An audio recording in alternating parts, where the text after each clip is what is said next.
Our senior political correspondent, Mike Le Couteur, joins us now with the very latest. Mike, Patrick Brown has lawyered up some very high-powered lawyers, names recognizable, 2 Canadians to help him. Tell us the latest. Yeah, Marie Henein and Alex Smith. People may recognize that name, Marie Henein, from notable cases such as Vice Admiral Mark Norman, retired Vice Admiral Mark Norman, when he was fighting against charges of breach of trust. And she successfully defended him. So he is definitely not taking this sitting down. Interesting to note, though, that they have filed this notice of appeal, but the party continues to say that there is no appeals process. Despite that, there were 2 letters that were sent by Henein on behalf of Brown's campaign.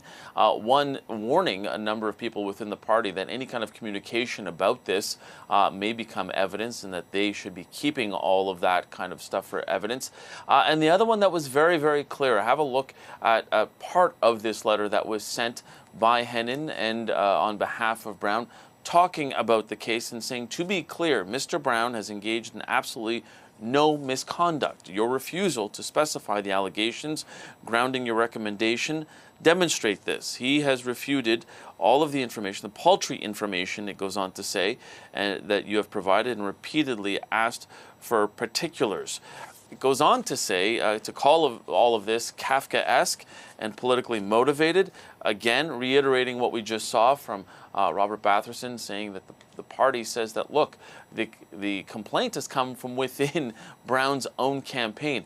New development this morning we can tell you about, Marcia, is that CTV News has learned that the Commissioner of Canada Elections is confirming that they do have information related to this case that was handed over to them from the Conservative Party. This is different from the Elections Canada Commissioner, or the Commissioner, or the Elections, the Chief Electoral Officer, I should say.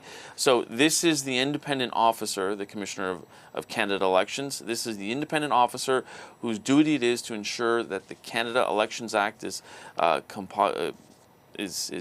in line and enforced. So that is one of the new things that we are hearing today, that they have confirmed to CTV News that they do have information related to a complaint from the Conservative Party, but they can't give us any other information. Yeah, I was just going to say, and a lot of people are going to want that information to be shared. Yeah. So, Mike, in the midst of all of this, Patrick Brown, who is the mayor of Brampton, is also facing some heat from city councillors at Brampton City Hall. Tell us about this. Yeah.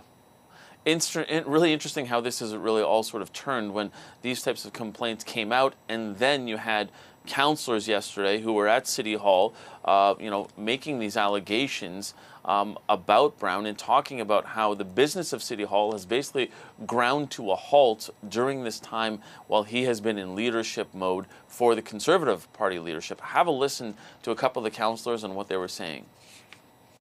The whole business of the city has stopped, and that is not good for our residents. It's not transparent. We need answers to this as to why they are not showing up. There seems to be a pattern. There's been financial irregularities. We've had a whistleblower come forward with resources being used towards elections. We can't speak to that. There was investigations, and now we have forensic audits, which are public, which are happening right now. So there just seems to be a pattern that's impacting the city of Brampton. And of course, Brown is refuting those claims, saying to one of our sister stations, CP24, that, look, he's juggled both responsibilities of being the mayor of Brampton and running in this leadership race very well. And again, claims that these claims are false, basically. All right, Mike, thank you for that.